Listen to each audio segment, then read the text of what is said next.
सबसे पहले नजर डालते हैं अब तक की बुलेटिन। जी बिल्कुल, बिहाड़ी में सीओ एजुकेशन की रिहायशगाह का मामला शिद्दत अख्तियार कर गया। जी बिल्कुल, बिहाड़ी में ऑफिसर कॉलोनी में B3 रिहायशगाह सीओ एजुकेशन के नाम पर है, जबकि इस पर कब्जा पुलिस ऑफिसर ने कर रखा है। एपका के दोनों ग्रुपों के सदूर मुनव्वर भट्टी और तैयब भट्टी ने एहतजाज करते हुए पुलिस इंस्पेक्टर रजवान ने साबका DC एहसन रफीक से अपने नाम मुंतकिल करवा ली। हालांकि ये रिहायशगाह 19वें स्केल वाले ऑफिसर की है, जबकि पुलिस ऑफिसर 16 स्केल का है ऑफिसर है। मौजूदा डिप्टी कमिश्नर सफदर विर्क ने साबका अहकामात मुअत्तल करके सीओ एजुकेशन की रिहायशगाह का नोटिफिकेशन बहाल कर दिया। इसके बावजूद पुलिस इंस्पेक्टर अपने मुलाजमीन के हमरा सीओ एजुकेशन को रिहायशगाह से न सिर्फ बाहर निकाल दिया, बल्कि घरेलू मुलाजमीन को तशद्दुद का निशाना भी बनाया। उन्होंने मजीद कहा कि इंस्पेक्टर पुलिस ने कहा है कि मैं किसी DC के नोटिस को नहीं मानता। एपका मुलाजमीन ने एहतजाज करते हुए कहा कि किसी सूरत अफसरान बाला की इज्जत मजरूह नहीं होने देंगे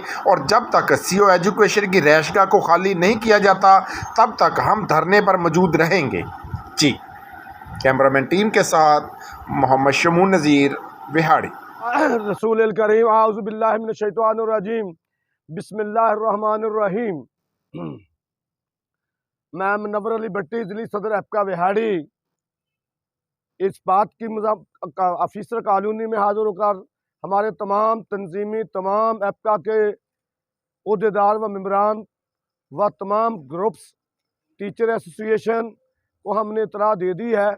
इस वाक़या की मुकम्मल तफसील मेरे साथी ने बता दी है, लेकिन मैं भी इसमें ये बात कहना चाहता हूँ कि हमारे हमारे जो चीफ एग्जीक्यूटिव ऑफिसर हैं, आज से जब से ज़लील निज़ाम बहाल हुआ है, पहले ये post executive district education officer के नाम थी, अब ये सीओ एजुकेशन के नाम थी।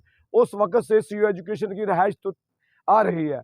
अब B3 में जब रहाइश हमारी थी तो हमारे सीओ एजुकेशन पहले हमीद साहब जब फारग हुए तो उसी रोज़ ही जनाब सीओ चौधरी मोहम्मद असलम साहब इस कोठी में रहाइश रख ली।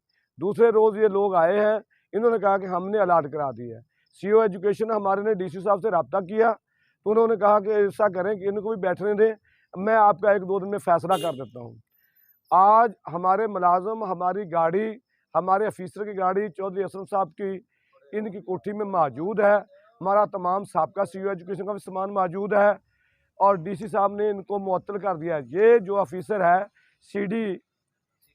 CDD, ये 16वें ग्रेड का ऑफिसर है। हमारे जो officer education CO education officer हैं, ये अल्हम्दुलिल्लाह 19 ग्रेड के ऑफिसर हैं। तो और ये जो कोठी है, ये जो लाइन है, ये 19 ग्रेड के ऑफिसरों के लिए अलाटमेंट है और हमारे साथ ये ज़लील निज़ाम से 22 साल से अलाट हुई है। और हमने इंतज़ामिया से, गवर्नमेंट पंजाब से, चीफ सेक्रेटरी से मुतालबा करते हैं कि इसका जो दायराकार है, जो इंसाद दहशतगर्दी का ये इन्होंने लोगों ने अपना इंतज़ामात करने हैं, तो ये हमारे दहशतगर्दी तमाम मुलाजमीन में जो बेचैनी फैल रही है, हम ऐलान करते हैं कि हमारी तमाम एजुकेशन डिपार्टमेंट्स की तमाम तंजीमों, टीचर्स, एपका और ऑल पाकिस्तान क्लर्क एसोसिएशन के ज़रिए तमाम मेम्बरान एपका, तमाम दफातर एजुकेशन के यहाँ बंद होंगे। ऐसे हालात के ज़िम्मेदार इंतज़ामिया और ये जो कब्ज़ा ग्रुप है वो होंगे। हम दोबारा इंतजार करते हैं DC साहब को फौरी नोट्स देते हुए चीफ सेक्रेटरी साहब को इनको फिल फौर फारग किया जाए। रहमान रहीम, मोहम्मद तैयब भट्टी, डिस्ट्रिक्ट एपका प्रेसिडेंट बिहाड़ी। आज हम सब दोस्त इस मकसद के लिए यहाँ पे खड़े हुए हैं कि जो B3 रेजिडेंस है, जो कि अरसा 21 साल से चीफ एग्जीक्यूटिव ऑफिसरान एजुकेशन के नाम पे हमेशा से चलती आ रही है और हाल में ही नए तैनात होने वाले चीफ एग्जीक्यूटिव ऑफिसर मोहतरम जनाब असलम एजाज साहब जब 17/9/2022 को अपने ऑफिस में तशरीफ़ लाए, जब इनके नई तैनाती हुई, वो अपनी जगह पे मौजूद थे 17/8 को।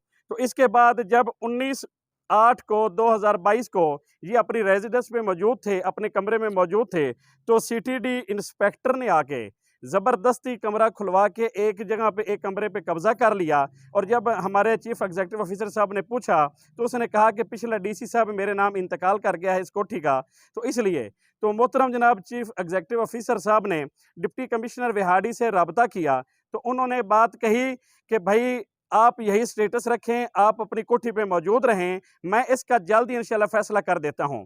तो आज जब हमारे चीफ एग्जीक्यूटिव ऑफिसर साहब अपने ऑफिस में गए, वहां से जब दोपहर को वापस तशरीफ लाए तो मुलाजम से ज़बरदस्ती कमरा खुलवा कर अपना सामान उधर रख लिया और मेन गेट को ताला लगा दिया गया। ये सीटीडी वालों ने ये बड़ी ज़बरदस्ती की और हमारे उस मुलाजम को हरासा किया। जब उन्होंने इस मुलाजम को हरासा किया और बाहर ताला लगा दिया, जब चीफ एग्जीक्यूटिव ऑफिसर साहब वापस आए, उन्होंने फिर दोबारा डिप्टी कमिश्नर से कहा कि देखो जी, हम ऐसे मामलात नहीं चाहते। तो उसने कहा कि हम इसका फैसला कर देते हैं। उन्होंने पिछले डिप्टी कमिश्नर के फैसले को मुअत्तल कर दिया और फिर दोबारा chief executive officer Aslam Ejaz साहब के नाम ये कोठी जो है B3 नाम कर दी।